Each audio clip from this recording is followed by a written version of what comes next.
سيئات أعمالنا من يهده الله فلا مضل له ومن يضلل فلا هادي له ونشهد أن لا إله إلا الله وحده لا شريك له ونشهد أن سيدنا وحبيبنا وشفيعنا ونبينا محمدا عبده ورسوله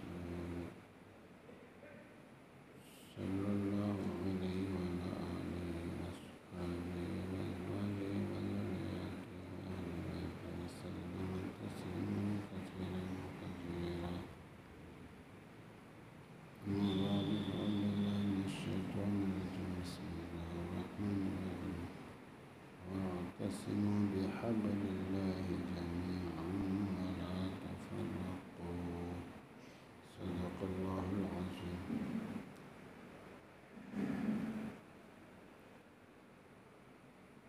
بنی اسرائیل نے اپنے نبی حضرت سیدنا موسیٰ علیہ السلام سے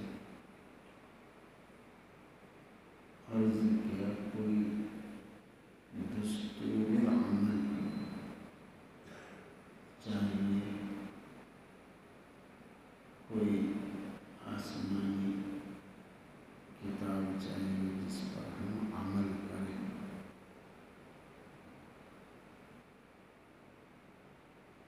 حضرت موسیٰ علیہ السلام نے اللہ پاک سے دعا درخواست کی کہ دستور العمل مانگے۔ اللہ پاک نے وعدہ فرمایا ٹھیک ہے تم کوہ طور پہ آ جاؤ 1 مہینے کے لیے، پھر اس میں 10 دن کا اضافہ ہو گیا، پورے 40 دن کوہ طور پر لگے اور انہوں نے روزہ رکھا۔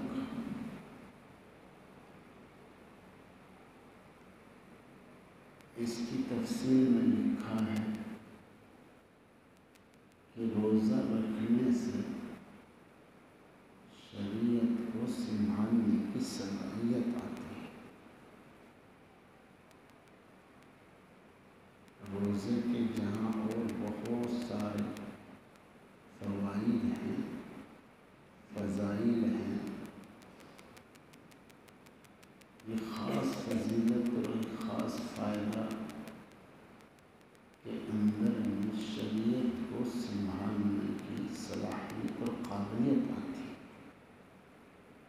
شریعت پر عمل کرنے کا اندر میں ایک جذبہ، ایک داعیہ، ایک صلاحیت، ایک قابلیت آتی ہے۔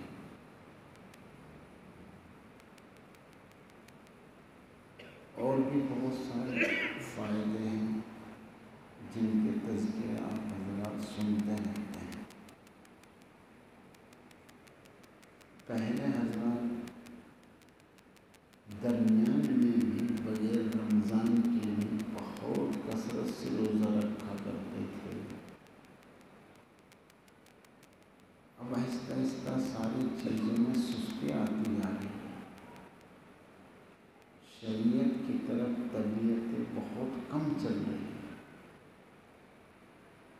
شریعت کی بات کو سر پہ رکھنا، شریعت کی بات کو سینے پہ رکھنا، شریعت کو گلے سے لگانا، شریعت کا کام دل کی خوشی سے کرنا، یہ چیزیں بہت گھٹتی جا رہی ہیں اس وقت۔ کسی کو سمجھاؤ، کوئی سمجھنے کے لیے تیار نہیں، کوئی بات لینے کے لیے تیار نہیں ہو رہا ہے۔ تقریریں بھی سنتے ہیں، اب تو سب کے ہاتھوں میں بڑے بڑے موبائل ہیں، ان میں بڑی اچھی اچھی تقریریں بھی ہیں، اچھے اچھے حضرات کی تقریریں بھی ہیں۔ میں نے شیخ صاحب رحمۃ اللہ علیہ سے عرض کیا تھا، مجھے وہ نیٹ پہ تقریریں بھی آتی ہیں، تصویریں بھی آتی ہیں۔ حضرت رحمۃ اللہ نے فرمایا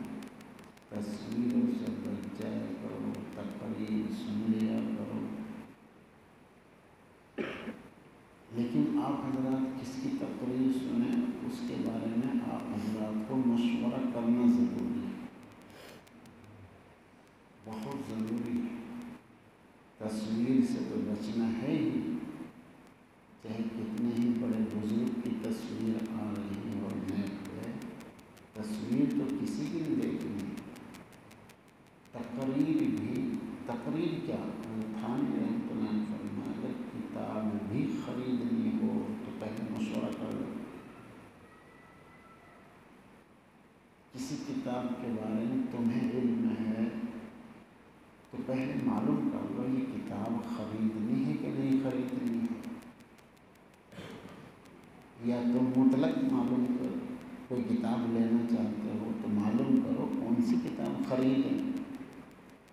کتاب میں صاحب کتاب کا اثر ہوتا ہے، تقریر میں صاحب تقریر کا اثر ہوتا ہے۔ ہر ایک کی تقریر نہیں سننی چاہیے، ہر ایک کی کتاب نہیں پڑھنی چاہیے۔ بہرحال میں تو یہ کہنا چاہ رہا ہوں کہ تقریریں بھی سنتے ہیں، کتابیں بھی پڑھتے ہیں، لیکن جو اندر میں جذبے ہونے چاہیے، جو ایک شوق و ذوق ہونا چاہیے، جو دل کی خوشی کے ساتھ دین کے کام کرنے چاہیے، وہ تقریباً ختم ہو گیا ہے۔ تو اس کے اور علاجوں میں سے بہت اہم علاج ہے روزہ رکھنا۔ شریعت کو سمجھنے کی صلاحیت اور قابلیت روزہ رکھنے سے بنتی ہے۔ ہمارے نبی صلی اللہ علیہ وسلم تو شعبان میں بھی روزے رکھتے تھے، اور مبارک مہینہ وہ تو ضروری، وہ تو ایک فرض ہے، مبارک مہینے کے روزے رکھنا وہ تو فرض ہے۔ بس اتنی بات ہے کہ بھی دیکھو روزے کو روزے کے اصول کے ساتھ بے اصولی مت کریں۔ اب روزہ بھی رکھا، ساری قربانیاں دی، بے اصولیاں کر دی تو بھی وہ صلاحیت نہیں بننی۔ جو اصلی مقصد ہے روزہ رکھنے کا وہ صفت تقویٰ، وہ صلاحیت اور قابلیت جس سے شریعت کو اٹھانے کی ہمت آتی ہے، صلاحیت آتی ہے، قابلیت آتی ہے، بھئی پھر وہ نہیں حاصل ہمیں۔ تو اس کے لیے شور مچایا جاتا ہے رمضان سے پہلے، بھئی رمضان کی تیاری میں لگ جاؤ، کوئی ہمیں کا کام ہے اس سے فارغ ہو جاؤ، یہ آنے جانا کہیں ضروری ہے اس سے فارغ ہو جاؤ، بلا ضرورت تو بغیر رمضان کے بھی نہیں جانا چاہیے۔ کوئی مجبوری ہے، کوئی ضرورت ہے تو آدمی گھر سے باہر نکلے، نہیں تو جیسے حالات چل رہے ہیں اس سے زیادہ آپ لوگ واقف ہیں کس طرح کے حالات بنے ہوئے ہیں۔ یا تو اپنی حلال روزی میں رہو، وہ حلال روزی کمانا بھی ضروری ہے جی، نمبر 1 پہ تو عبادت ہے جی، اور نمبر 2 پہ بھائی روزی ہے، تو وہ روزی کمانا تو ضروری ہے، لیکن اس کے لیے بھی بقدر ضرورت ہی۔ حدیث پاک ہے، تھان رحمۃ اللہ لکھتی ہے دنیا کے حصول میں سرسری سڑی کافی ہے، یعنی زیادہ انہماک نہیں ہونا چاہیے۔ خیر جتنی دنیا کی ضرورت ہے اپنا وقت اس میں لگاؤ، تاکہ آپ کو سہولت، آپ کے لیے بچوں کو سہولت، ماں باپ کو سہولت۔ اس کے بعد اپنا وقت اپنے ابا اماں کی خدمت میں لگاؤ، ابا کا پیر دباؤ، ماں کا پیر دباؤ، باقی وقت اپنے معمولات میں لگاؤ، اپنی مسجد میں لگاؤ، اپنے بچوں کی تعلیم و تربیت میں لگاؤ، وقت کو برباد نہ کرو۔ یہ تو پورے سال چاہیے، لیکن مبارک مہینے میں تو اور بھی زیادہ اہتمام ہو کہ کسی بھی طرح کی بے اصولی نہ ہو۔ رمضان کے اندر تو اتنا اہتمام ہو کہ خلاف اولا بھی کام نہ ہو، تاکہ روزہ بڑھیا سے بڑھیا بن جائے، اور جو صلاحیت، جو قابلیت شریعت کے لیے اندر میں آنی چاہیے وہ آ جائے۔ کئی دفعہ سنا ہے حتانی رحمۃ اللہ نے حدیث نقل کی ہے التشرف کتاب میں، جب جمعہ مشغول ہو جاتا ہے، جب جمعہ محفوظ ہوتا ہے تو ہفتے کے سارے ایام محفوظ ہوتے ہیں۔ یعنی آدمی اپنے آپ کو حق میں مشغول کر دے اور گناہوں سے محفوظ ہو جائے۔ جب جمعہ محفوظ ہوتا ہے تو ہفتے کے سارے ایام محفوظ ہوتے ہیں۔ جس طرح مبارک مہینہ رمضان کا، جب یہ رمضان کا مبارک مہینہ محفوظ ہوتا ہے تو پورا سال محفوظ ہوتا ہے۔ بارہا تم نے سنا ہوگا فضائل رمضان میں، جو آدمی رمضان کو بڑی احتیاط کے ساتھ گزار دے تو پورے سال اس کا اثر رہتا ہے، شیطان کا اثر اس کے اوپر کم ہوتا ہے، گناہوں میں لگنے سے وہ محفوظ ہوتا ہے۔ یہ جب ہی ہوگا جب رمضان محفوظ ہو، واقعی محفوظ ہو، تمام لغو کاموں سے، خلاف اولا باتوں سے، گناہوں سے۔ جمعے کو اس کو رمضان کو محفوظ کر دے تو یہ کب ہوگا؟ یہ جب ہوگا جب ابھی سے تیاری ہو کہ بنا ضرورت تو جانا نہیں کہیں ادھر ادھر، اور جو کوئی ضرورت کا کام ہے وہ رمضان سے پہلے فارغ ہو جائے۔ پھر رمضان پوری احتیاط کے ساتھ، حلال بھی کھانا ہے وہ بھی احتیاط کے ساتھ، نہیں تو بس اپنا پورے احتیاط اور اصول کے ساتھ اپنے روزے میں لگے۔ قرآن پاک کی تلاوت جتنا بھی وقت ملے زیادہ سے زیادہ تلاوت۔ ہمارے حضرت مفتی صاحب نور اللہ مرقدہ ایک پارے کو 30 مرتبہ پڑھتے تھے، ایک پارے کو 30 مرتبہ۔ بتایا تھا پچھلی مرتبہ کہ بھائی تراویح ایسی جگہ پڑھو جہاں بڑھیا تراویح، اطمینان کے ساتھ اپنی مساجد میں بہترین انتظام رکھو، پورے اہتمام کے ساتھ، شوق اور ذوق کے ساتھ، ایک پارہ سوا پارہ اپنے اپنی مساجد کے اندر پوری احتیاط کے ساتھ، پورے شوق کے ساتھ، پورے ذوق کے ساتھ۔ اور تیسرا کلمہ درود شریف استغفار کا اہتمام، اور بھائی اپنے گھر سے ماننا تاکہ اپنا گھر کا ماحول بھی ایسا بنے۔ جتنا زور گناہوں سے بچنے میں غیر رمضان میں لگانا پڑتا ہے اتنا رمضان میں نہیں لگانا پڑتا ہے۔ بچے اور بڑے سب پر اثر ہوتا ہے مبارک وقت کا، جس طرح مبارک جگہ کا اثر ہوتا ہے، جس طرح مبارک حرمین شریفین، جی جس طرح مبارک جگہ کا ایک خاص اثر ہوتا ہے، اس لیے تو مبارک جگہ بھی ہو اور مبارک مہینہ بھی ہو، سبحان اللہ۔ اس لیے کہا جاتا ہے بھائی عمرہ رمضان کے اندر ایسا جیسے حج کرنا، سبحان اللہ۔ مبارک جگہ ہے، مبارک زمانہ ہے، جی سبحان اللہ۔ اگر وہ نہ ہو بھائی اپنے محلے کی مسجد ہے، جتنا بھی وقت فارغ ملے، تمہارے پاس 1 گھنٹہ ہے، مسجد میں پہنچو، اعتکاف کی نیت کر کے کام شروع کر دو۔ کتنا آسان کام ہے، کتنا آسان کام ہے۔ صبح سے لے کر ظہر تک مسجد خالی پڑ گئی، کوئی بھی نہیں ہوتا۔ مولانا الیاس رحمۃ اللہ علیہ فرماتے ہیں عوام میں چل ذاکرین کی جماعت کے ساتھ جاتا ہوں میوات کے اجتماعات میں، پھر بھی دل پہ غبار محسوس کرتا ہوں، اس کو دھونے کے لیے 3 دن کا اعتکاف کرتا ہوں، یا رائے پور کی خانقاہ میں 3 دن لگاتا ہوں۔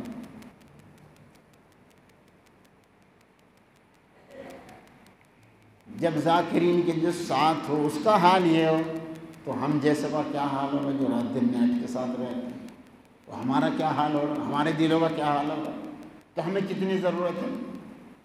تو 24 گھنٹے میں جب بھی فرصت ملے، رمضان ہو کے غیر رمضان، ارے بھائی تمہارے پاس 1 گھنٹہ ہے، 3 گھنٹہ ہے، مسجد میں اعتکاف کی نیت کرو، نفلی اعتکاف، اپنے معمولات میں لگ جاؤ۔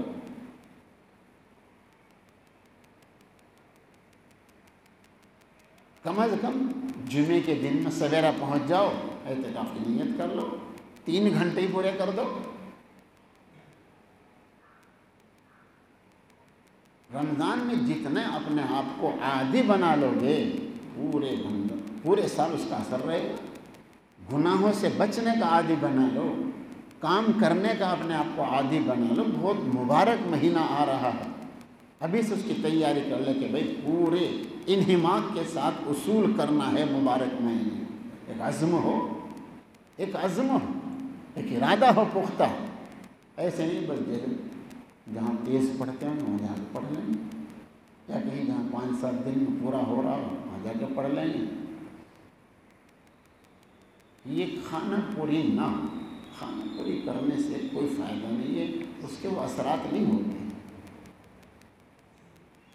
پورے مبارک مہینے میں تراویح پڑھی جاتی ہے، پورے مبارک مہینے کا روزہ ہوتا ہے، تو پورے مبارک مہینے میں وہ برکتیں ہوتی ہیں، اس کو اچھی طرح اصول کیا جائے تاکہ اندر میں کچھ جذبے پیدا ہوں، کچھ ہمتیں پیدا ہوں، کچھ صلاحیتیں پیدا ہوں، کچھ قابلیتیں پیدا ہوں۔ ایسے نہیں کہ بھائی رمضان چلاتے رہے، رمضان نہیں چلا گیا، کتنے رمضان ہمارے اوپر وہ چلے گئے، اس لیے بھائی کہ اس کو کچھ اثرات نظر نہیں آتے۔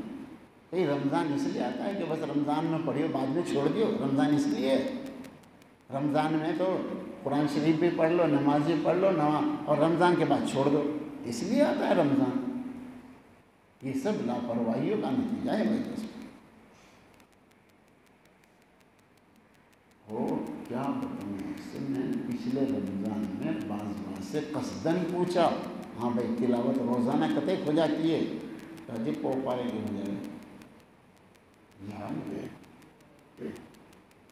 پہلے ناظرہ پڑھنے والے 10 پارے روزانہ پڑھ دیتے تھے، 15 پارے روزانہ ناظرہ والے۔ کیا ہوگا؟ چاروں طرف سے کیسی خبریں آ رہی، کیسے حالات بنے ہوئے ہیں۔ ان حالات کے اندر توجہ اللہ بہت ضروری چیز ہے۔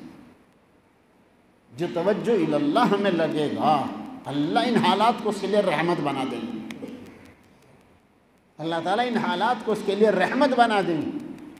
اور جو ایسے وقت میں بھی اللہ کی طرف متوجہ نہیں ہونے کا، ان حالات کو اس کے لیے زحمت بنا دیں گے، مصیبت بنا دیں گے۔ ایسا نہ کریں، اللہ سے ڈریں، اور اپنے گھروں میں روزانہ نرمی کے ساتھ کہتے رہیں، روزانہ بھائی مبارک مہینہ آ رہا، اس کی تیاری میں لگیں۔ جس نے قرآن پاک نہیں پڑھا، پڑھنا شروع کر دیں۔ جس نے پڑھ رکھا ہے امام صاحب کے پاس بیٹھ کے ٹھیک کر لیں۔ کتنے حافظ غیر حافظ بن گئے، کتنے ناظرہ پڑھنے والے وہ بھول چکے ہیں۔ کیا ہو اللہ کے کلام کے ساتھ یہ برتاؤ اور کوئی احساس نہیں تو کیا بنے گا؟ کتنی بڑی دولت اللہ کا کلام، کتنی بڑی دولت۔ سب جانتے ہیں مسلمان، لیکن وہ ماں اور ابا بچوں کی ذہن سازی نہیں کر رہے، اندر میں نہیں اتار رہے، بس ایک رسمی طور پر کہ اللہ کا کلام ہے، ہمارے بڑے کہتے آئے ہیں، بس ہم بھی کہہ رہے ہیں اللہ کا کلام ہے۔ باقی اندر دلوں کے اندر اس کی ایک عظمت، اس کی ایک حقیقت، اس کی رغبت وہ نہیں ہے، جو اس کا تذکرہ نہیں ہو رہا ہے، قرآن پاک کی تعریف نہیں ہو رہی۔ کتنی مرتبہ سنا حضرت تھانوی رحمۃ اللہ حدیث نقل کی ہے، صالحین کا تذکرہ گناہوں کا کفارہ۔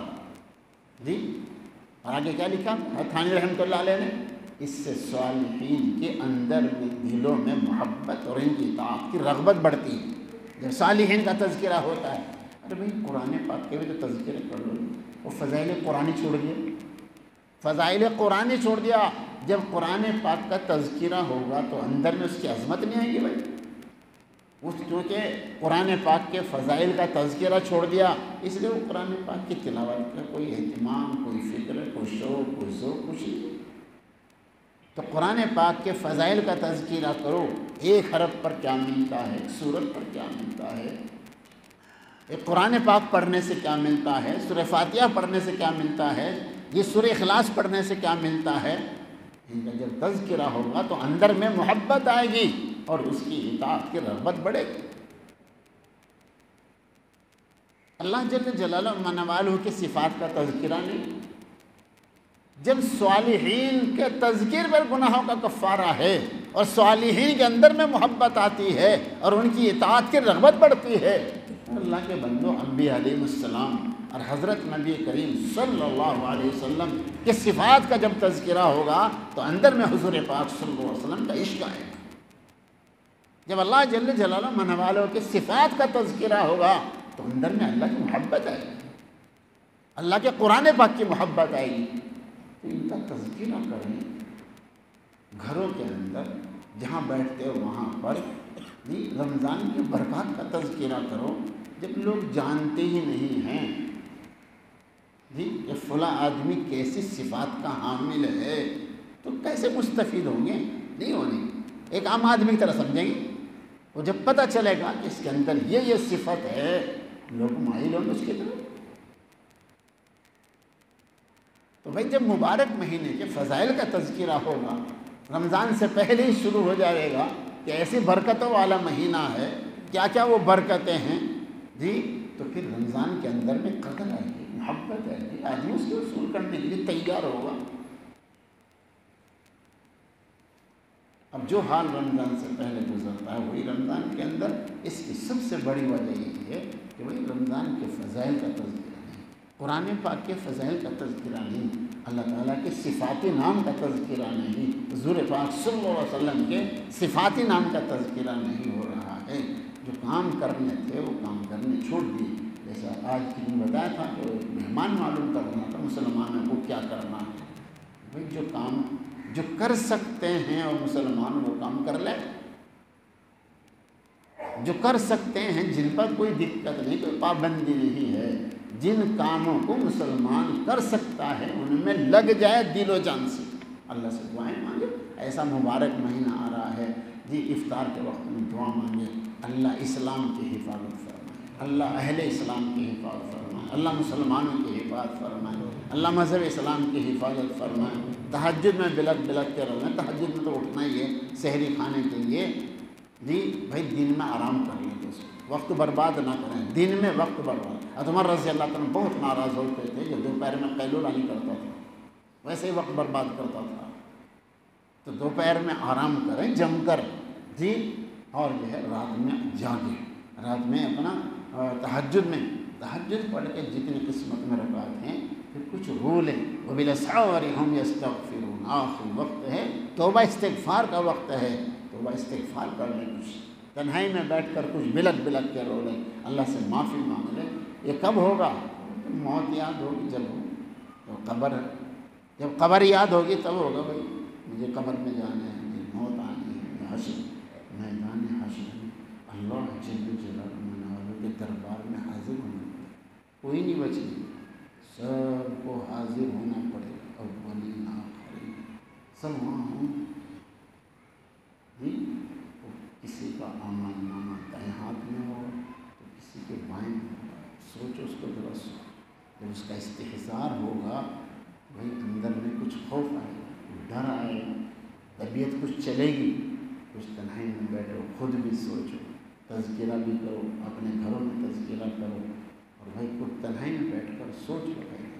حضرت خالد رحمۃ اللہ نے فرمایا جب تک روزانہ وقت مقرر پر ایک مضمون کو نہیں سوچا جائے گا احساس پیدا ہونا مشکل ہے، جس کو مراقبہ کہتے ہیں۔ جب تک روزانہ وقت مقررہ پر ایک مضمون کو نہیں سوچا جائے گا تو احساس پیدا ہونا مشکل ہے۔ روزانہ تھوڑا موت کو سوچو، اللہ مبارک لی فی الموت و فی ما بعد الموت، کچھ قبر کی بات سوچو، کچھ حشر کی بات سوچو۔ وَإِن مِّنكُمْ إِلَّا وَارِدُهَا، کوئی نہیں بچنے کا، سب کو پل صراط پہ چلنا ہی چلنا، کوئی نہیں بچنے والا۔ ذرا سوچو تو، کوئی نہیں بچنے کا، نہ میں بچوں گا نہ آپ بچیں گے، سب کو پل صراط پہ چلنا ہی چلنا۔ پہلے تو پل صراط کا تذکرہ بہت ہوتا تھا، اب پتہ نہیں عوام بھی آپس میں تذکرہ کرتے ہیں کہ نہیں۔ سب کو پل صراط سے گزرنا، یا سوچ تو لو آخرت کی باتیں سوچ. وبالآخرۃ ہم یوقنون، انقلابی عقیدہ ہے، انقلابی عقیدہ، یہ انقلاب برپا کر دیتا ہے جی ایمان بالآخرت، ایمان بالآخرت. یہ آخرت کی تذکرہ کر لیا کرو، تنہائی میں بیٹھ کر سوچ لیا کرو، تنہائی میں بیٹھ کر سوچو ایک دن موت آنی، قبر میں جانا ہے. آخرت کی فکر، آخرت کی فکر، بس آخرت کی یہ فکر ایسی چیز ہے جو آدمی کو گناہوں سے بچاتی ہے، اچھائیوں پر آمادہ کرتی ہے. کچھ سوچو، کچھ غور کرو، کچھ فکر کرو. حالات کس طرح کے بن رہے ہیں وہ مجھ سے زیادہ آپ حضرات واقع ہیں. کس طرح کے حالات بنتے جا رہے ہیں، کس قدر ضرورت ہے اس وقت توجہ اللہ کی طرف متوجہ ہے. ان حالات کے مطابق شور مچانا بھی آسان ہے. بھائی تم سب جانتے ہو حالات کیسے بنے ہوئے ہیں، ایمان بچانا بھاری ہو رہا ہے جی. اپنے گھر میں بھی شور مچانا آسان ہے، اپنے بھی بچوں کو کہنا بھی آسان ہے کہ بھائی دیکھو حالات کیسے بنے ہوئے ہیں. موت کی روزانہ خبریں آ رہی ہیں، قبر کا مسئلہ ہے، دین ہمارا غیر محفوظ ہوتا جا رہا ہے. میں نے بتایا تھا بھائی دیکھو مولانا علی میں صاحب رحمۃ اللہ نے صاف صاف فرمایا تم دین کی حفاظت کرو اور یہ دین تمہاری حفاظت کرے. جب سب حضرات اپنے دین کی حفاظت میں لگ جائیں گے پھر اللہ پاک اس دین کی برکت سے مسلمان کی حفاظت کرے. بھائی ہم لاپرواہ ہو گئے، ہم نے دین کو چھوڑ دیا ہے، دین کی طرف سے لاپرواہی برتی جا رہی ہے، کوئی اہتمام نہیں ہے دین کی باتوں کا. بھائی اس بنا پر یہ سب آفتیں آ رہی ہیں. اللہ پاک اپنے رحمت سے مجھے بھی معاف کر توفیق عطا فرمائے.